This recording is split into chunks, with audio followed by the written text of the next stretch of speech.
If you're a Cleveland Browns fan looking for a break from the emotional roller coaster that is the price we pay from loving then hating our Browns, then a big welcome to Cleveland Browns Anonymous, a group therapy podcast to help you survive the season. So let's start our meeting. Hi, everybody. It's Mike and Brook Riley here for Victory Monday, and it has been a long time before we've had Victory Monday. I think the last time they won was November. You remember when the last time we won, Brook? Yeah, had to have been. I know it was like 8 games or 9 or... I think it was the Pittsburgh game in that kind of freak snowstorm that hit. Yeah, like in late October. It's almost a year. Whoops. So I forgot how nice it was, you know? Go to bed Sunday night, wake up 3 a.m., 4 a.m., go to the bathroom, and I think, hey, Browns won. Yeah, all right.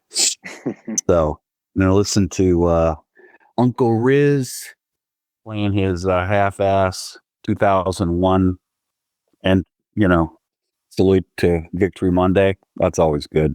But a lot of positives to talk about, and I'm going to start with that. And then I'll flip it over to you, Brook.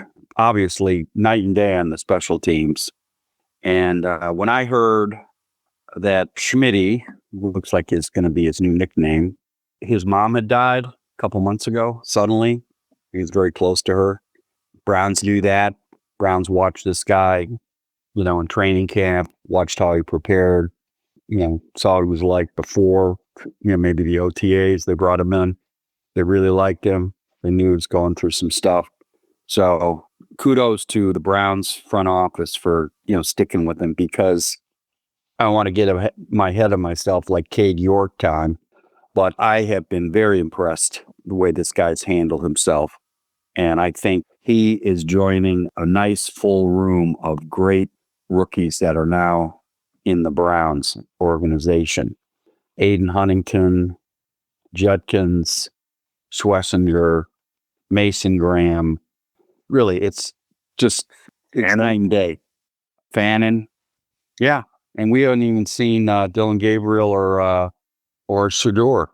And I'm hoping we're going to see sooner rather than later Dylan Gabriel, but I have a feeling that's not going to happen for a while, given Kevin Stefanski's nature. So your initial thoughts? Well, I think the big thing, too, that I learned yesterday was the coaching staff actually made adjustments from the previous game. Who would have thought? Yes, good point. They replaced 2 guys on special teams from week 2 to week 3, and special teams looks like a competent group. And they demoted the cornerback who gave up 2 touchdowns against the Ravens. So that shows me that, I think Stefanski is at least moving in the right direction. And there was a report yesterday that Stefanski and Barry met and were contemplating starting Dylan Gabriel against the Packers, but they decided to go with Joe. My takeaway is, look, I'm enjoying the win. I think this defense is legit, but I know you cannot go week to week and score only 10, 13 a week. You need to score more. I think having the running game have some life behind it was nice to see, but I think at some point soon, Joe's got to serve as the role of being like a mentor. And I think he's open. And I think if I'm Joe, I think he says this is probably the last time I'm ever going to play. So I think he's seizing the moment, but I think the leash is a lot shorter. And I hope that we get to see. Yeah, those are great points, Brook. Great points. And something as soon as you said it, I remembered also another change. They got the plays in faster. That was they had a couple of times against the Ravens where they were disoriented, confused. I think they got the play in real fast. So now it was almost like watching Ohio State play. They go to the line, they got literally 15 seconds left on the clock. And you're seeing Joe, and this is where one of the the pluses of having Joe in there. I mean, he's moving people around. I think Dylan Gabriel would have done the same thing because he's a pretty heady quarterback. He's got a lot of college game experience. I mean, 5 years, something like that. You played a lot of games. But watching Stefanski move people around, hey, stop, get up on the line. They gave him time to do that. Unfortunately, Joe's going back there. We've got to listen to that color guy, Daryl Johnston. I mean, every cliche in the book. There were a lot of times when Joe had time to throw. I mean, if you're getting more than 3 seconds, the line's doing a good job. And there were guys open. One of the talk shows was talking about that flea flicker. The guy was open. Yeah. And there's something about what's happened to Joe in the last 2 years. I remember when he came in, I mean, he was gunslinger Joe. When we're talking, and I was like, who is this guy? He was going back in the pocket. We're so used to seeing DTR and all these other minor league, XFL, CFL quarterbacks coming in. Here's Big Joe coming in. He's taking the right depth on his drop back so the line knows where he is. And he's just slinging that ball 20, 25, 30 yards down to Amari Cooper or down to the Njoku. And now what we have now is dink and dunk Joe. And reminds me of what he was like with the Ravens when they finally pulled the plug on him. It's almost like Joe's regress. I don't think he's gotten older. When he came off the couch, he didn't really give a shit whether he threw an interception or not. And a lot of his interceptions that he threw, I think, I made this mention before, Cedric Tillman was a rookie. He's running the wrong route. Joe's throwing to where he should be. He's throwing a lot of bombs before halftime, which are getting intercepted. So, I think his statistics in 23 were a little off because he was really moving that ball down the field. And then, of course, it all blew up in the Houston game. But, why even that Houston game, the playoff, you lay that on the defense. You don't necessarily lay it on Joe. Joe's got to, he's got to get into a shooting match with the Texans. But they're not throwing the ball deep at all. And that is a very disturbing sign. I mean, get Aiden Huntington in there as an H-back. I'd love to see him back there taking out a cornerback or safety on a blitz or chip blocking Micah Parsons. Well, he wasn't there when Quinchon scored this touchdown. I'd love to see that. I mean, he used to play fullback. I mean, he's got some unbelievable speed for a guy who's 290 yards. I mean, this could be like Magic Johnson playing center his rookie year in the NBA Finals. It's 6'10" or 6'10" guard bringing the ball up. Thank you, Stefanski and Andrew Berry, for being quick on the hook. Another thing they did, they moved DeJuan Jones back to right tackle. This isn't working. He's a revolving door at left tackle. He's learning on the fly. Move him back to right tackle. At least we can stabilize that. I think if they get Conklin back, fingers crossed, against Detroit, you get Judkins running the ball. I think that offense can move down the field. Detroit's defense is not as good as Green Bay. All right. Green Bay and the Ravens. All right. I don't think they're as bad as the Bengals, but I'm going to be watching that Ravens game tonight, Monday night, with a lot of interest just to see how good that Lions defense is, because I might take another chance on the Browns. I mean, I bet the Browns against the Packers on the money line and on a parlay with betting that the Guardians would make the playoffs. And that was before they swept the doubleheader with the Minnesota Wood. Knock on wood. If the Guardians playoffs, my pick, the Browns over the Packers, that $100 bet is now worth $1,200. Ooh, that parlay. And I'm thinking, hey, I'll put the money line for the Lions game. I just checked it. It's like $360. I mean, you put 50 down, you're talking about a $300 payday. So that could be the play for betting. But anyways, I really like all the rookies. Mason Grant was a beast. Schlesinger.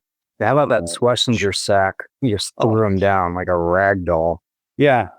I mean, we just got to we got to tighten up on the bootlegs.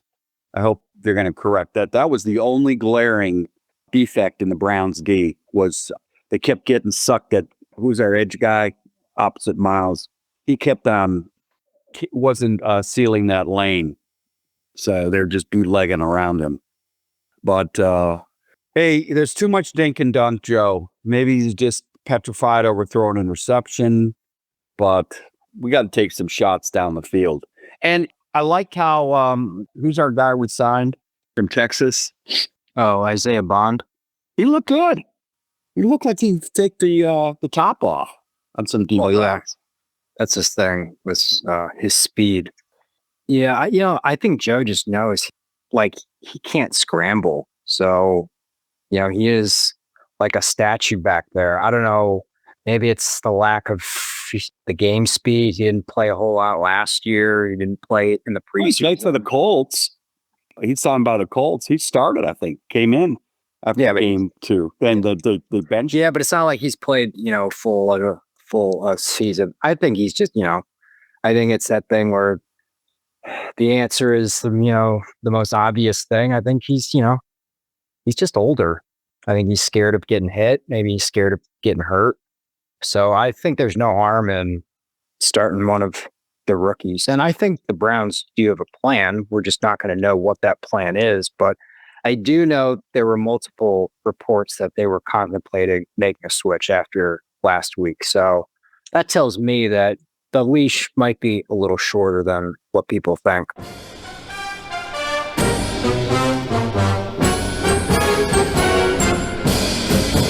Hey, let's stop here. We got to pay some bills.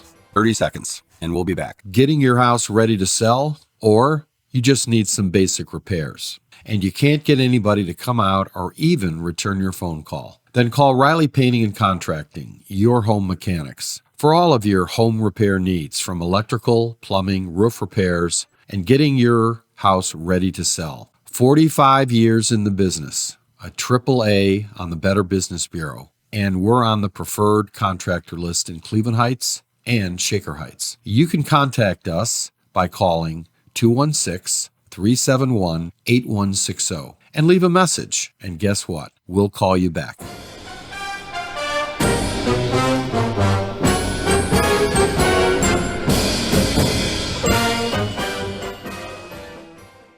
Well, I really think Gabriel is the type of quarterback that can manage a game.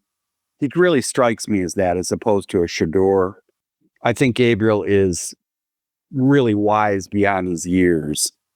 And I think they're comfortable giving him the ball. I think if you can get the defense and the special teams, I don't think there's going to be a drop-off with having Gabriel there.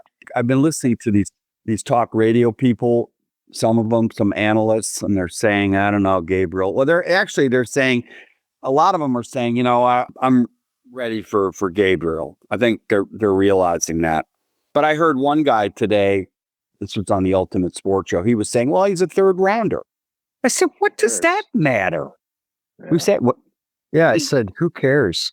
Who cares if he's a third rounder? Russell Wilson, who took him to the Super Bowl. Brock Purdy, Tom Brady in the 6th round. Just because you got drafted third round. And I think there was a lot of, as I said earlier, podcast, there's a lot of Moneyball stuff here where, hey, if he was 2 inches taller, he would have been a first rounder. I mean, what does that tell you? Look at Brian Sight, Drew Brees.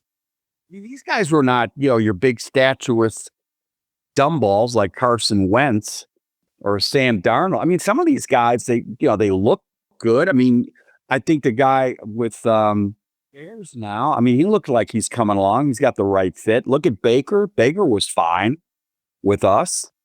I think Gabriel will be very comfortable in that Stefanski offense, bootlegging. And what they got Judkins now, and they get Conklin back with Fannin and Njoku and Bond, Isaiah Bond. Is that the guy's name? Yeah. We've got the makings of an offense that could surprise a lot of people. I just think you need that quarterback that's going to be able to step on the gas pedal. Yeah, You don't have that. Yeah. I think the one thing that Gabriel at least from the preseason, at least from like the draft process, was he's a game manager. And for Stefanski's offense, that's perfect. And the only difference between him and Joe, besides, one's 6'4", one's 5'11", is Dylan's younger, he's faster, so if there's ever And he's got scramble, he can scramble. And he's got a more accurate arm than Joe. There are a couple, I think Bull said this on the Ultimate Sports Show. And after the Cincinnati game, I was saying, well, I don't know. Joe was throwing them. These guys are dropping them. But really, the last two games, he has not looked accurate. There were a lot of overthrows, and he was holding the ball too long. Then you watch the replay, you say, hey, guys were open, Joe. But then I got to listen to Daryl Johnson. He's going on and on with the Browns don't have anybody to throw to. The guy's open. They're running a zone. Okay. But I think you get Judkins. And again, too bad we don't have Nick Chubb instead of Ford. Now you got two guys that can really carry the mail. But you got Judkins coming in and like Kevin Mack back in the day before you were born. And Sampson can be like your Ernest Biner type player.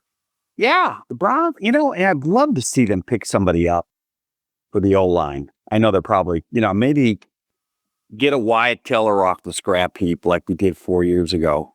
But that really is the only thing that scares me. But Conklin, I would love to get Conklin back. Conklin, just anchor that right side. I think the guy they picked up who's on their left tackle is a major upgrade over DeJuan Jones. So, it's amazing. And you know what? And if we make that kick in the Cincinnati game, we're 2-1. Yeah. Well, you are what your record is. What else, Brook? Well, I just keep going back to, I hope that it would be so nice if one of these rookies turned out to be the guy, and you can spend next year's 2 first-rounders and, shore up that offensive line, kind of do what the Lions had done, where they found their guy, didn't have to spend a first-round draft pick, and then they, just built that O-line, and they built a team the right way. From the ground up. Yeah. And your defensive line is, as of now, it's pretty scary how good that defensive line is. But the offensive line, they're getting older. So it'd be just such a home run if Dylan or Shadur turned out to be the guys. And I think Barry and Stefanski are smart enough to know that. So I think at some point sooner than later, they are going to give one of these guys a shot. Well, there's no question they get A+ on the draft and some of the free agent signings. I mean, I think they got, who's the guy next to Mason Graham? Malik Collins. Yeah. Huge signing. The Athletic wrote a post on that. I mean, you've got Mason Graham. You're going to have Michael Hall coming back. You got Malik Collins. I mean, there is some serious Philadelphia Eagle type push coming up the middle. Boy, does that cover a lot. I mean, you just watched the Green Bay quarterback, Jordan Love, yeah. I mean, this guy, you talk about happy feet. If he held that ball longer than 2 seconds, he was getting pounded. He couldn't sit back. And there's something, it just wears on you. That's why we had that interception. I'm amazed with that D-line. I could see against the Lions, I could see a strip sack by Miles. I could see another interception. We've got Schmitty, who can, in the dome, who can convert those to points. Judkins running the ball. Joe maybe airing it out. And I like the fact that I'm hoping that Stefanski feels comfortable about making these changes, making these adjustments, not just waiting. I mean, we never should have let Watson play as long as he did last year. Never should have let them veto not signing Joe Flacco. To me, that is just, you're getting what you asked for. You're either all in, coaching the team, making the decisions, trusting your gut. What's that great line in Moneyline, Brook? 3/4 of the way through where Brad Pitt, he says, we either believe in this or not, right? Right. They traded the first baseman. They got Scott Hatteberg in the lineup. Well, they just started playing better. And that's what Stefanski should watch more Moneyball. You know, a couple of those scenes. Trust your gut, man. You know it's not working. You know you need to make a change. And I'm just hoping they don't wait 6 games before they put Gabriel in. And we got to go through this slow torture. But hey, who knows? Maybe we'll luck out and Flacco will start airing it out and be the Joe of 2023. With Judkins running, all of a sudden, with Judkins running and the return of Conklin, maybe that opens up Joe to just let it rip. Okay? And we get some turnovers. And we don't fumble the ball, return for touchdown, interception, return for touchdown. You know what I mean? Yeah. So I think that's the key to the Lions game.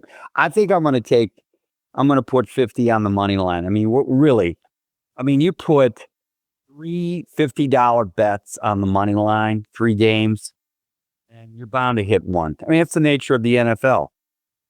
You're always getting these upsets. So I'm going to go money line on the Lions. So, and it's in Detroit, right? In Detroit.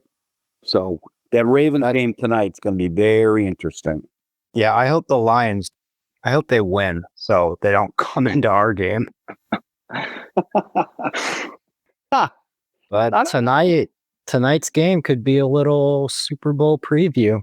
Yeah, maybe. I don't know. I really think they're going to miss their OC, but we'll see. So later in the week, Brook, we're going to do a quick podcast on the Guardians. I think we need to wait till they actually clinch. Yeah. Well, no, end of the week, we'll know. We'll do a quick one. We either look back at the Guardians run and say, hey, they did a great job. They made it interesting. They didn't quit. Or we can do a little playoff preview. So we'll see where we stand. I mean, don't forget, the Tigers, after they leave Cleveland, they're going to Boston to play. And when does it start? What? The playoffs? The Detroit series. Tigers start tomorrow. We got to face the Cy Young winner, Struble.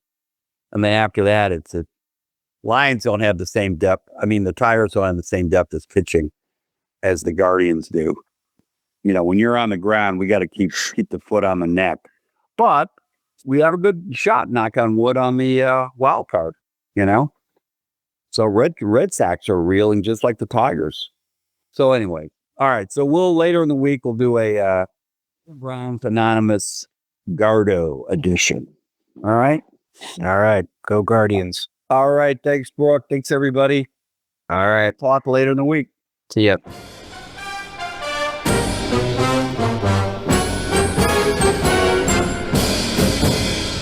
Thank you for listening to the Cleveland Browns Anonymous podcast with Mike Riley.